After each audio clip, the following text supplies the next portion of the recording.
And hello, everybody. We're here in the beautiful city of Alba. This is Fisico 2022, Alba International Physical Theatre Festival. We are in Italy in this beautiful theater, which is il Teatro Storico, the historical theater of this beautiful city. It's a festival which this year is taking place from the 30th of September to the 2nd of October.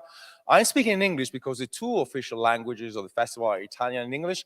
But so let me just say hello to everybody who's watching this in Italian as well. Salve a tutti, siete collegati con una puntata speciale, un evento speciale del Fisico Festival 2022 qui ad Alba, il Festival Internazionale di Teatro Fisico di Alba. But we're going to hold this conference in English. And let me introduce our two guests, our two prestigious guests who come from the biggest theater festival in continental Europe, I should say, which is the Avignon Off Festival. Now, just 20 seconds about what we do here before I leave you the word. And with us, we have Anna Cottis and Harold David.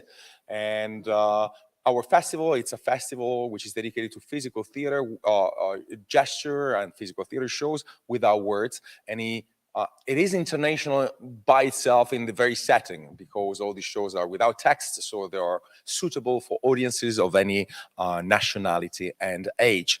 And if you study physical theater, you probably know names such as Jacques Lecoq, Jacques Tati, Marcel Marceau, and spoiler alert, these people actually came from France. So it's kind of natural we have the biggest theater festival of France here.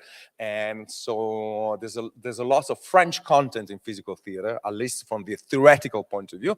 And having said that, I'm going to pass the ball to you.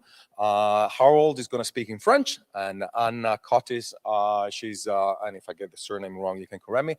She's basically half French, half British, I would say, because he spent 30 years in France. Yes. Now, you guys have a microphone. If something happens and it's not clear or whatever, just stop you, say, oh, you got to hold the microphone. I'm going to be very impolite, okay, in order to keep the pace. And I spoke too much. So, Anna, first of all, the objective of this video is, in a way, to tell people why they want to come to the Avignon Off Festival, and at the same time, why they better think about it very, very carefully. Is that okay? So, absolutely. Yeah. Absolutely. So I'm Anna Cottis. I'm on a committee that runs the Avignon Festival. And this is Harold David, who is one of the two co-presidents. Thank you. And he's here. And we're here to present for you some figures about the festival. We have a little video. And then we're going to talk about why you should think twice about coming, but why it's good to come to the festival. So we go straight to the video? Or we just have some figures just to talk about. Okay. Because if you don't know the Avignon Off Festival, it's one of the two biggest fringe festivals in the world, if not the biggest, and we have some numbers for you. Alors les chiffres du Festival Off d'Avignon sont simples. Tout d'abord, merci quand même à Tom vraiment de nous avoir invités à participer au Festival d'Alba. C'est un grand privilège et un honneur d'être avec vous pour parler du Festival Off. Quelques chiffres voilà, pour effectivement se représenter ce qu'est le Festival Off d'Avignon. C'est 1600 spectacles qui sont joués tous les jours. C'est 33 000... So that's 1,600 shows per day. Et 33 000 donc, représentations qui sont proposées tout au long du mois. Yeah, that's 33,000 shows during the month that the festival is on. It's in July. On a une capacité d'accueil de 3 millions de spectateurs, c'est-à-dire 3 millions de billets qui sont disponibles à la vente pendant le festival. So if all the seats were full, that would be 3 million tickets sold, if the theatres were all full. Et le festival prend place dans 138 théâtres, ce qui représente à peu près 200 salles, puisqu'il y a plusieurs salles parfois sous la même enseigne de théâtre. Yeah, so there's 138 theatres that participate in 2022, which means 220 different stages within the theatres, because some theatres have several stages. Le festival est pluridisciplinaire, mais avec une majorité de spectacles de théâtre. It's a pluridisciplinary festival. There's a majority of theatre shows, but there are also dance, circus, stand-up comedy, lots of different disciplines in live theatre. Et donc, quelle que soit la nature du spectacle que vous souhaitez présenter, normalement, il doit pouvoir trouver sa place à Avignon. Yes. So whatever kind of show you want to present, it should find its public in Avignon. C'est une grande fête du théâtre, effectivement, pour l'ensemble du territoire français, mais aussi international. Mais comme on va le voir tout à l'heure, après les images, ça demande d'être vraiment préparé et bien pensé à l'avance pour en faire une réussite et ne pas vivre cette expérience comme un échec ou quelque chose de traumatisant, parce que ça peut l'être si on n'est pas préparé. Et on est là pour vous donner tous les conseils nécessaires pour ce faire. Yes, it's a huge celebration of theatre, which is incredibly important in France and has an international importance. But there are things you need to think about if you want it to be a positive experience for your company and not something traumatizing. Okay, then I'm gonna be impolite. I think it's time for the video. Because Exactly. you spoke about it, but let's watch it. So Enzo, if you wanna go ahead with the video, please. Thank you.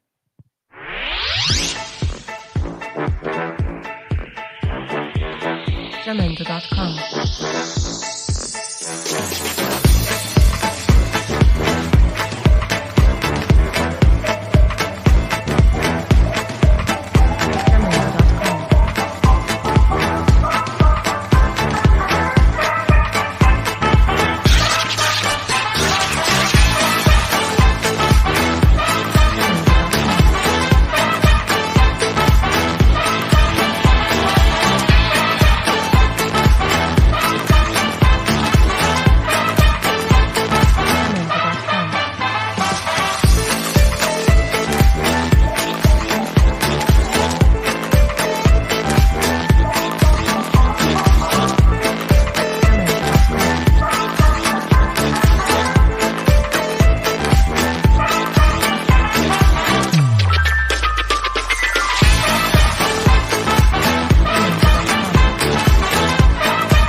Okay, we're back in the studio, and thank you, Anna, for your introduction. I'm gonna play bad cop and good cop because, of course, you underline some things which may be negative in a way if you're not well prepared for this festival. At the same time, let me add something, because I had the honor and the pleasure to participate with 4 shows in the Avignon Festival, and also I'm kind of well traveled. I went to Edinburgh and stuff like that. Number one, certainly it's a beautiful city, and the weather is very warm.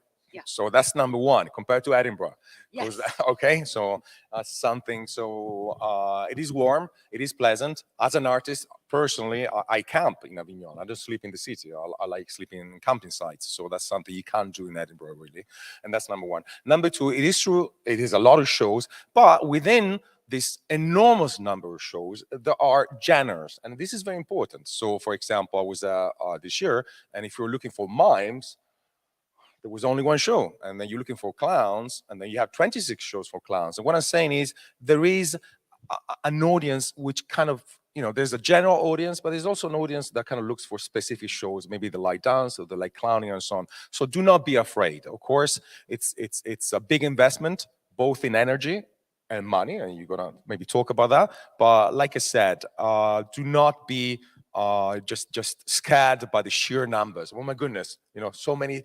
I'm so small. Nobody's gonna see my show. It doesn't work that way at all. Yes, and that's. Yeah, you should also know that within the program, we organize it so that different genres are visible to people. We have a section on non-French language shows that are accessible to non-French speaking public. And we also have an app where people can book tickets and they can search straight away for the shows that they will be able to understand. So we try to facilitate that as much as possible. Let me add something as well. In your internet platform, as you look at the description of the shows, this year you had 3 languages. So there was the French description of the shows, the English description, and Italian as well. So when I'm saying you already are prepared for audiences coming from, outside of France. There's So more to do. carry on. Yeah. Sorry, interrupted you.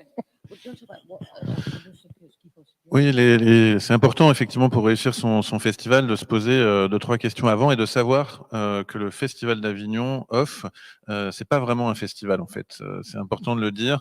Si on considère qu'un festival, c'est un programmateur qui vous choisit, qui décide de vous acheter pour pouvoir vous programmer et donc qui prend un risque sur le fait de faire le choix artistique de vous présenter un public, à Avignon, c'est différent. C'est vraiment chaque compagnie qui est son propre promoteur, son propre producteur et qui a pour vocation d'aller à la fois trouver son théâtre, trouver le lieu dans lequel il va jouer et trouver son public pendant la durée du festival. Yes. It's important to understand that Avignon is, in one sense, not a festival. When you think of a festival as being something with a director who chooses shows and then takes the risk on your show and tries to get the public to see you, it's not like that. Each company that comes has to find the theatre they want to be in and do their own promotion and find their own public. So it's completely open access, but you, the company, you carry the risk. There is no director of a festival deciding who's going to come. Alors, ça ne veut pas dire pour autant qu'il n'y a pas de choix artistiques qui sont faits dans le festival, puisqu'en fait, ce sont chacun des directrices et directeurs de théâtre qui sont susceptibles de vous programmer et de vous accueillir, qui vont choisir ou non votre spectacle pour pouvoir le présenter dans leur théâtre. Yes, the individual theatres choose, nonetheless, they choose what companies are going to come in their theatre, and some of them have a very coherent programmation, and some of them less. So, yeah. Can I say something just as wearing the hat of the theater company producer? If you want to present your show, I think number one, it really has to be honed.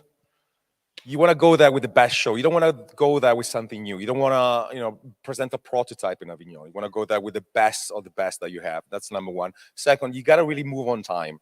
And some of the venues, Avignon is in July, and some of the venues will start accepting proposals in October. Yeah. So really had to move quickly, especially if you want to get, the slots and stuff like that. It is expensive, but at the same time, although the majority of venues prefer people performing for 3 weeks, sometimes there are companies that do perform maybe for 1 week or whatever. Of course, that makes it less expensive for the company. Like I said, it's not something that the venues prefer. But what I'm saying is not impossible. I think it's a big mistake to do something just because you think about money. I think you should think about your goals. Do you want to be in an international setting? Do you want your show to be seen by a large audience? Do you want to expand your mind? Also because, especially if you come from a small city in Italy, whatever, suddenly, oh my goodness, oh wow, that company is from France, they're from Canada, and it really expands your mind. And you get to meet a lot of people. I don't think what happens on the stage is the only sort of factor that plays a part in the festival, but also the people you meet. I can tell you personal stories of people I met in a bar in Avignon, and they ended up asking me, that guy was a programmer, I just didn't know, he ended up asking me. So you network a lot, that's what I'm saying. So I'm sorry, just presenting something else that maybe you don't see and I see as a company. Complètement, mais tu as très bien résumé le positionnement qu'il faut avoir quand on veut faire le Festival d'Avignon, c'est de se poser la question de savoir pourquoi est-ce qu'on pense que c'est important au moment où on se décide à y aller d'y participer, et ça doit s'inscrire dans une stratégie globale de développement pour le projet artistique de la compagnie. Et effectivement, c'est hyper important de ne pas y aller avec un projet fragile, donc effectivement un spectacle qui a beaucoup tourné, qui est rodé, c'est une garantie de ne pas prendre ce risque-là sur le plan artistique, parce que la concurrence est rude. Et ensuite, il faut se dire effectivement que c'est un investissement pour l'avenir qui peut déboucher sur plein de choses qui, à l'avance, ne peuvent pas être connues. So he's saying Tom's right, and that you should think about, you should not just think about the money or making money, but you think about it as being part of your whole strategy of development of your company, and you should go with a strong project, and you should be prepared to be surprised. Et c'est important aussi de se poser la question de savoir si on a le bon spectacle, le bon projet pour le présenter à Avignon. Clairement, les spectacles qui reposent exclusivement sur du texte vont avoir beaucoup plus de difficultés à trouver un public et une audience en France, que la barrière de la langue va être importante. Donc effectivement, des spectacles issus d'un festival comme celui-ci, ils vont être plus faciles, ils vont rencontrer plus facilement leur public que des spectacles qui sont exclusivement en langue originale. Il faut évidemment prévoir un sous-titrage métrage si c'est le cas. Et il faut savoir que plus on cumule les difficultés, c'est-à-dire un auteur pas connu, une troupe pas connue, une langue étrangère non sous-titrée, évidemment, ça rend plus difficile l'accès. Mais ça ne veut pas dire que c'est impossible. Il faut juste savoir jusqu'où on se positionne par rapport à la prise de risque qu'on décide de faire quand on va au festival. So you have to really think about, is this the right show for Avignon? If you have a text-based show in your language, you have to be ready to prepare subtitles, to have a video projector and prepare your translation beforehand.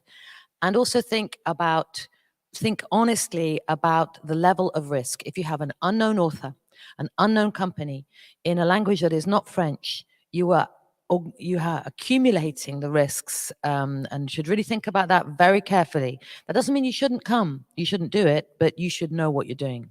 Yeah, I'm just going to add something, if I can, just really quick about this.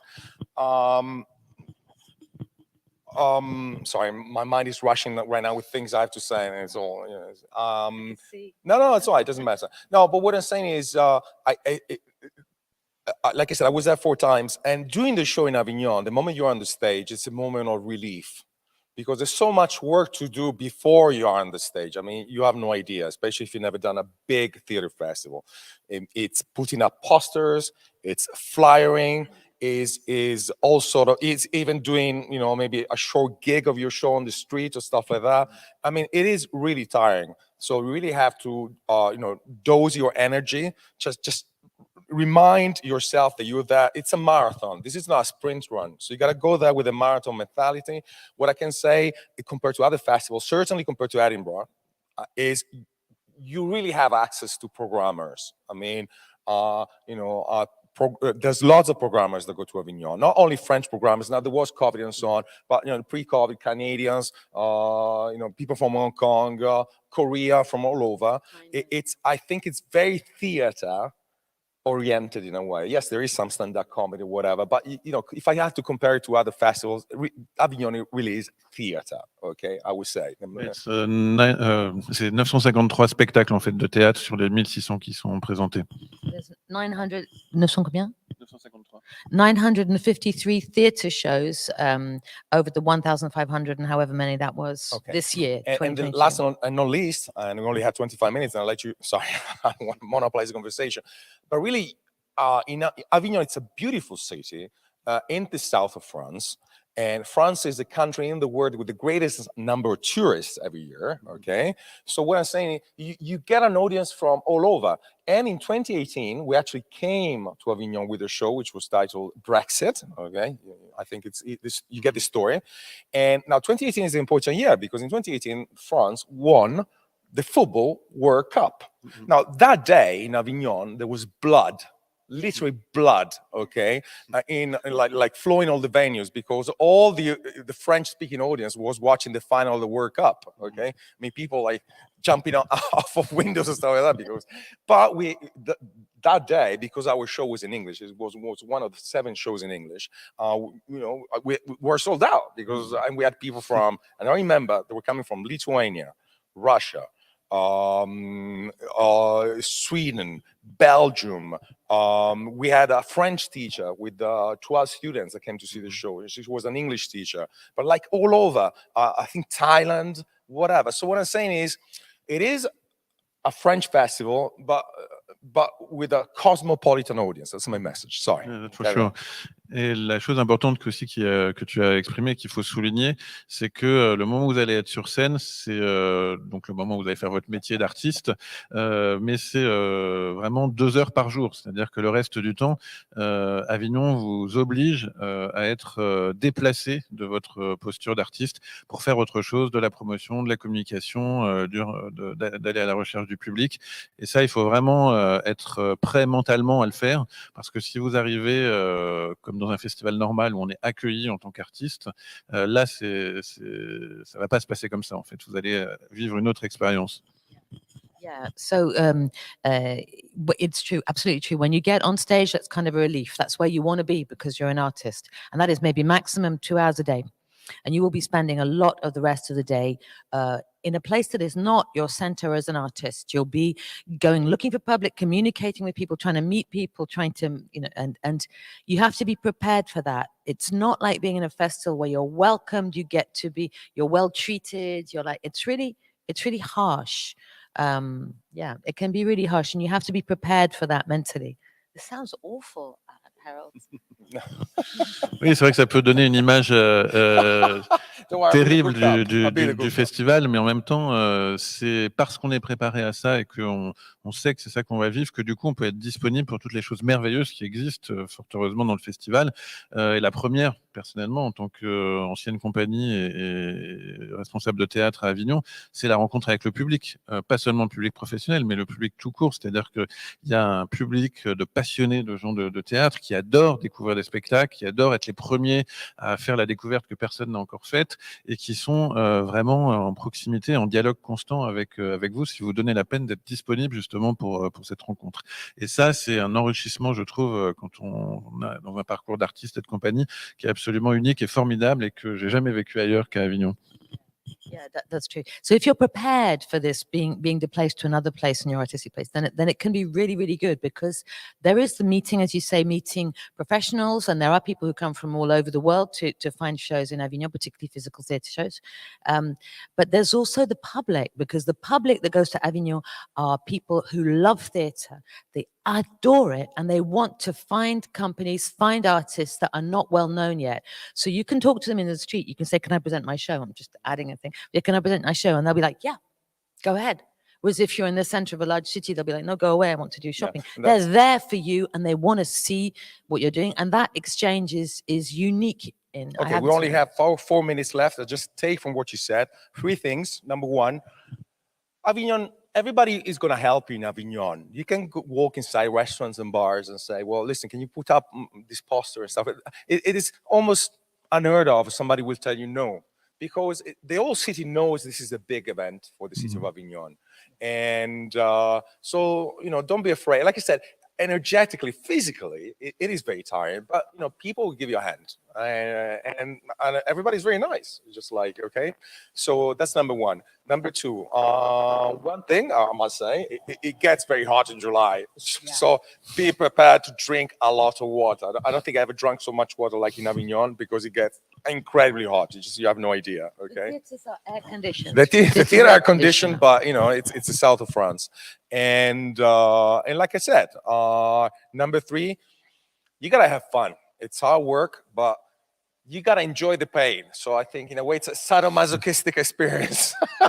I went there 4 times in a row, and it was very tiring. But I tell you what, one thing about it, this has nothing to do with theater. But what I can tell you is, after I finish Avignon, because I bike a lot, you must have a bike. That's number one. Get a bike, number one, and a good chain, because sometimes they get stolen. But I finished the festival, and I look at myself in the mirror and I said, "Oh, I'm very fit. I'm going to do this again." I mean, so it's fun. It is fun. It's pain and fun at the same time. That's my take. Sorry, and we're going to wrap it up with you guys. If you want to say. Mais je dis toujours cette chose-là quand il y a des compagnies qui font leur Avignon pour la première fois. Si vous avez encore envie de continuer ce métier après avoir fait le off une première fois, alors c'est que vous êtes vraiment fait pour faire ce métier. Que voilà, il faut persévérer, il faut se battre pour continuer sa route dans ce sens. Après, ce qui est vraiment important dans les choses qu'il faut rappeler comme préparation, c'est que vraiment économiquement, il faut être très au fait des frais que vous allez devoir engager en amont. Plus vous allez être tranquille sur l'aspect financier, plus vous allez être libre justement de profiter du festival et de tout ce qu'il a de merveilleux à vous apporter. Mais si vous êtes vraiment sur quelque chose de trop fragile financièrement, vous risquez vraiment de souffrir si jamais le public n'est pas au rendez-vous, et ce qui peut arriver, même avec un bon spectacle, parce que c'est vraiment, je dirais pas que c'est une loterie, mais voilà, il n'y a pas de règle pour rencontrer le public. Vous pouvez très bien le rater une année, revenir l'année d'après et le rencontrer. C'est très aléatoire en fait, le fonctionnement du festival, et personne ne connaît la recette magique pour gagner à tous les coups. Yeah, to summarize what Harold he was saying, that basically, if you can, he often says that to companies, if you can survive the Avignon Festival once and you want to come back, you're probably going to survive in this business in general. And with the word business, I just remind the American refrain: "There's no business like show business." So you got to wear the hat of the artist, but hey, you got to wear the hat in a way of the entrepreneur or the businessman. So you got to learn marketing skills, promotion skills, communication skills. That's good. You want to get out of your comfort zone, and I think that's what a professional, in quotes, artist should be like. So can I just translate? The other point he said was that you should really make sure that you think about your budget before you come, and you imagine that maybe you won't have many people, even if your show is brilliant, because it can be you come one year and you don't manage to find the audience, and then the next year you're full all the time. There's no guarantee that because your show is brilliant that you will find your audience. So make sure you're calm about your budget, you know what you're risking, and then you're going to have a better time. And also, I'm adding, I may write a guide for foreigners about this. Yeah, sorry, you were saying something. We've got to wrap it up. That's good. We're good. We're good. Okay. So, guys, thank you very much. This is Fisico 2022 by Fisico International Physical Theater Festival. Our motto: never stop dreaming. Dream big. Okay. If you got a dream, dream big. Okay. You're here in this planet for a limited time. Enjoy the ride. Buy the ticket. Bye, bye, guys. Take care. Thanks, Tom. Thank you. Bye.